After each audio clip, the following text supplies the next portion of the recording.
Myself, Professor Pawar VK from Department of Geography, J.A.T Art, Science and Commerce College for Women, Malegaon. On behalf of this video presentation, I welcome you all. Dear students, now we'll see in today's video the types and sources of solid wastes. Three general categories of solid wastes are: number one, municipal wastes, second is industrial wastes, and third is hazardous wastes. Now, municipal waste, number one. Municipal wastes arise from domestic activities, restaurants, institutions, public places, etc., and typically include rubbish, garbage, ashes, building materials, treatment waste, dead animals, etc. Sources of such wastes are residential, commercial, and open areas. So, average composition of such waste can be given as such. Now, paper, if you see, or wood or cardboard, that includes approximate composition about 53 to 55%. Second is garbage, so it may include 22 to 25%. Then glass, crockery items, ceramics, etc., that may include 8 to 10%. Metals, that may include 5 to 8%, whereas plastic, rubber, discarded textiles, vehicles, junks, etc., that may include 5 to 7%.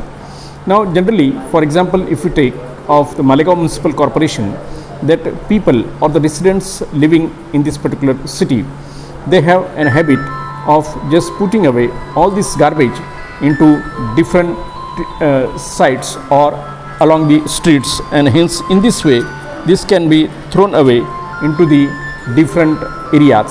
So, the collection by the municipal corporation, it does not the vehicles which collect all this particular waste from these areas, so it is very difficult, and hence the people have the habit to throw away this particular waste at different localities, that is along the hospitals, schools, or public places, or along the roads or along the gutters.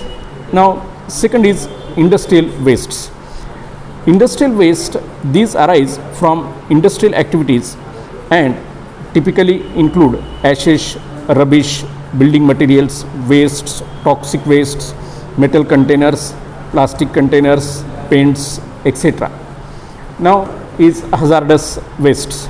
These are substantially dangerous and hazardous to plants, animals, and human beings. Substances which have characteristic ignitability or corrosivity or reactivity or toxicity are called hazardous. Radioactive substances, chemicals, biological wastes, flammable wastes, and explosives are common hazardous waste. Now, all these radioactive elements, if you see in the cities also, or because of the negligence or illiteracy of the people, they discard these materials anywhere along the streets or along the gullies or in dumping boxes.